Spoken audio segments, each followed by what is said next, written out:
ஹரே கிருஷ்ணா. ஓம் நமோ பகவத்தே வாசுதேவாய. நாராயணம் நமஸ்கிருத்யம் நரம் சைவ நரோத்தமம் தேவீம் சரஸ்வதீம் வியாசம் ததோ ஜெயம் உதீரயேத். ஹரே கிருஷ்ணா. ஸ்ரீமத் பாகவதம் ஸ்கந்தம் 9 அத்தியாயம் 15. பகவானின் அவதாரமான மாவீரர் பரசுராமர் என்னும் தலைப்பில் பதம் 10. தத் விதித்வா முனிக பிராக பத்னீம் கஷ்டம் அகாரஷீஹி கோரோ தண்ட தர புத்ரா பிராத்தா தே பிரம்மவித்தமக. Word by word meaning. தத் இந்த உண்மையை விதித்வா அறிந்து முனி மாமுனிவர் பிராக கூறினார் பத்னீம் தன் மனைவியிடம் கஷ்டம் மிகவும் வருத்தத்தை அகாரஷி மிகவும் வருந்தத்தக்கதை அகாரஷி நீ செய்துவிட்டாய். கோர கொடூரமான தண்டதர பிறரை தண்டிக்கக்கூடிய தகுதியுடையவர் புத்திர அத்தகைய ஒரு மகன் பிராதா சகோதரன் தே உன்னுடைய பிரம்மவித்தம ஆன்மீக விஞ்ஞானத்தில் சிறந்த பண்டிதனாக விளங்குவான். டிரான்ஸ்லேஷன். நீராடிவிட்டு திரும்பிய நதியில் நீராடிவிட்டு வீடு திரும்பிய ரிசிக முனிவர் தான் இல்லாத சமயத்தில் அங்கே நடந்ததை புரிந்து கொண்டார்.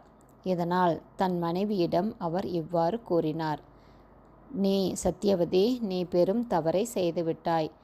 உன்னுடைய மகன் எல்லோரையும் தண்டிக்கக்கூடிய கொடூரமான ஒரு சத்திரியனாக இருப்பான். ஆனால் உன் சகோதரனோ, உன் தாய் வயிற்றில் வரக்கூடிய உன் சகோதரனோ ஆன்மீக விஞ்ஞானத்தில் சிறந்த பண்டிதனாக விளங்குவான். ஏனென்றால் நான் உனக்கு சமைத்ததை உன் தாய்க்கு கொடுத்து விட்டாய், உன் தாய்க்கு சமைத்ததை நீ உண்டு விட்டாய் என்று கூறினார். பர்பட் பை ஷீல பிரபா. ஜெய் ஷீல பிரபா. ஒரு பிராமணர் தன் புலன்களையும் மனதையும் கட்டுப்படுத்துபவராகவும் ஆன்மீக விஞ்ஞானத்தில் சிறந்த பண்டிதராகவும் பொறுமையுடையவராகவும் மன்னிக்கும் சுபாவம் உள்ளவராகவும் இருக்கும்போது மிகவும் தகுதி பெற்றவராக விளங்குகிறார். ஆனால் ஒரு சத்திரியர் தீயவர்களுக்கு கடும் தண்டனையை விதிக்கும்போது மிகவும் தகுதி பெற்றவராக கருதப்படுகிறார். இது ஸ்ரீமத் பகவத்கீதையின் 18ஆம் அத்தியாயம் பதங்கள் 42, 43 உள்ள பகவான் ஸ்ரீகிருஷ்ணர் கூறியிருப்பவை. சத்தியவதி தன் தாய்க்குரிய நிவேதனத்தை ஸ்வீகரித்ததால் சத்திரிய இயல்புடைய ஒரு மகனை பெறுவாள். இது விரும்பத்தக்கதல்ல. ஒரு பிராமண புத்திரன் பிராமணனாக இருப்பான் என்றுதான் பொதுவாக எதிர்பார்க்கப்படுகிறது. பிராமணரான ரிஷிக முனிவர் தனக்கு ஒரு நல்ல பிராமண புத்திரன் வேண்டும் என்பதற்காக சத்தியவதிக்காக அவ்வாறு சமைத்தார். ஆனால் அத்தகைய ஒரு மகன் சத்திரியனைப் போல கொடூரமாக இருப்பானாயின் அவன் பகவத்கீதையில் விளக்கப்பட்டுள்ள 4 வர்ணங்களுக்கேற்ப வகைப்படுத்தப்படுகிறான். சாதுர்வர்ணியம் மயா சிருஷ்டம் குணகர்ம விபாகஜக.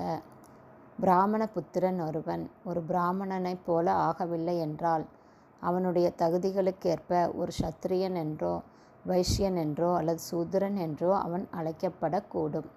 சமூக பிரிவினைகளை ஏற்படுத்துவதற்குரிய அடிப்படை கொள்கையாக விளங்குவது ஒருவரது பிறப்பல்ல, அவரது தகுதிகளும் செயல்களுமே ஆகும்.